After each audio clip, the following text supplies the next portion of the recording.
গাজীপুরের কালিয়াকৈর উপজেলার শফিপুর বাজার পল্লী বিদ্যুৎ মৌচাক স্ট্যান্ড এলাকায় শুক্রবার সকালে ঢাকা টাঙ্গাইল মহাসড়কের ফুটপাত দখলমুক্ত রাখতে গড়ে ওঠা অবৈধ দোকানপাট ও স্থাপনা উচ্ছেদ অভিযান চালিয়েছে পুলিশ।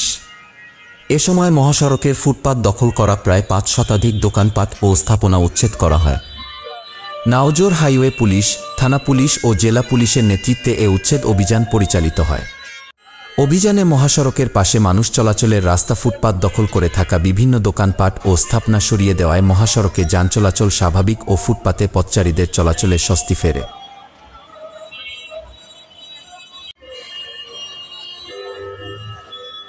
স্থানীয়রা ও পুলিশ সূত্র জানায়, দীর্ঘদিন ধরে ঢাকা টাঙ্গাইল মহাসড়কের পল্লী বিদ্যুৎ বাজার, শফিপুর বাজার, মৌচাক স্ট্যান্ড এলাকায় ফুটপাত দখল করে সড়ক পথে ও ফুটপাতে যান চলাচল ও পথচারী চলাচলে বাধাবিঘ্ন হয়ে আসছিল। এছাড়াও ফুটপাতে চলাচলরত কর্মজীবী সাধারণ মানুষ, বিশেষ করে স্কুল কলেজগামী শিক্ষার্থীদের চলাচলে বাধা বিপত্তির সৃষ্টি হতো।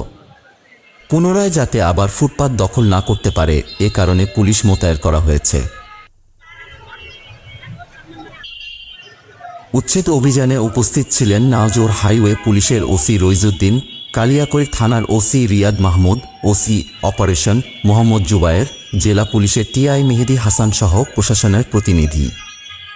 গাজীপুর জেলা প্রতিনিধি পুনম শাহরিয়ার ঋতুর পাঠানো তথ্যচিত্রে ডেস্ক রিপোর্ট, মিশন 90।